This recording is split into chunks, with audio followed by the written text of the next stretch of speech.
This video was made possible by Tab for a Cause. Raise money for charity just by opening tabs with Tab for a Cause at the link in the description.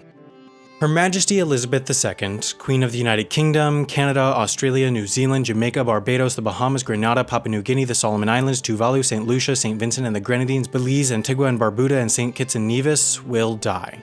I know this is a sensitive topic, but at 91 years old, she's already both the longest reigning and longest living monarch in British history, so unless you believe the rumors that she's immortal, her death is probably on the horizon.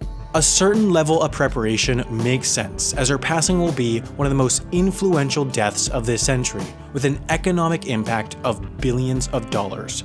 Her funeral will be perhaps the single most viewed event in human history, with up to 40% of humans on Earth watching.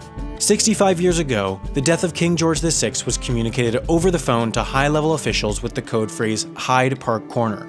That way, those in charge of the transition of power were informed of the king's passing before the press could release the information to the public. It's believed that the current queen's death will be communicated internally with the not-so-secret phrase, "London Bridge is down," which will set off a protocol 65 years in the making. The Queen's private secretary first contacts the Prime Minister of the United Kingdom, who will instruct their staff to communicate the news to the UK Foreign Office, which will then get in contact with the governments of the 52 members of the Commonwealth of Nations, mostly former British colonies. Next is when the news gets the, well, news. Every commercial radio station in the UK has what is called an obit light, a blue light triggered by a central office in London to give DJs a heads up that the news of the royal family member's death is on the way. They wouldn't yet know for certain that it's the Queen, but the protocol is still to switch to a pre-prepared playlist of somber music in anticipation of the announcement. The BBC, as the UK's public service broadcaster, gets its special heads up from an alert system that was originally created during the Cold War to warn of incoming missiles. Before the on-screen announcement, the presenter will switch to a black tie that the station keeps on hand specifically for this purpose. BBC One will show her portrait and play the national anthem. The network will then begin the ominous announcement. This is BBC Television News. Buckingham Palace has just announced the death of the Queen. Union Jacks will fly at half-mast out of respect, but by law, the royal standard must fly full because, by law, there is always a living monarch. TV networks have prepared for decades. Days of pre-recorded coverage of the life and death of the Queen have already been prepared. Different experts on the royal family have already signed exclusive contracts with certain networks to appear following the death. Sky TV and ITV regularly rehearse the death coverage, substituting the Queen's name with Mrs. Robinson. Other networks probably have too. All BBC comedy shows will go off-air during the 12-day mourning period. The death will be one of the greatest news events of the century.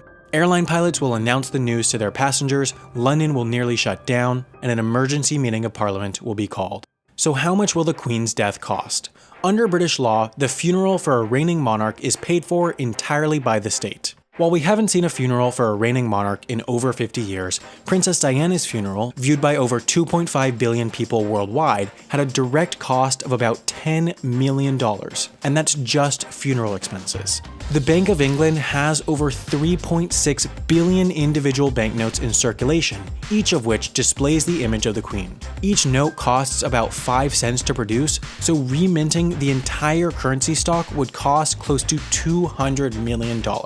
But the UK isn't the only country that would need to reprint their currency. Worldwide, there are a lot of countries with the Queen's image on their money. A conservative estimate of the cost to remint all those different currencies in all those different countries would be about $1 billion. Plus, both the date of the funeral and the date of the coronation of the new monarch would be declared national holidays in the UK, which each have an economic impact through lost productivity of $3 billion. The total cost for the Queen's death would therefore likely hover around $8 billion, a hefty bill for kicking the bucket. But don't worry, unless the words "London Bridge is down" are uttered, and the BBC switches its tie, and the blue lights illuminate, the world knows Her Majesty the Queen is still alive and well. If you want to make sure others are alive and well, you should try out Tab for a Cause.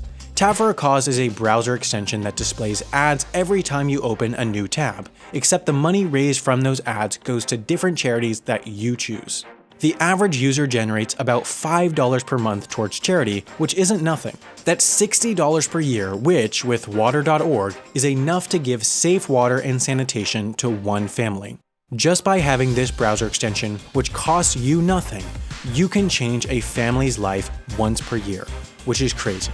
So make the easiest impact you will ever make by installing this browser extension at the link in the description.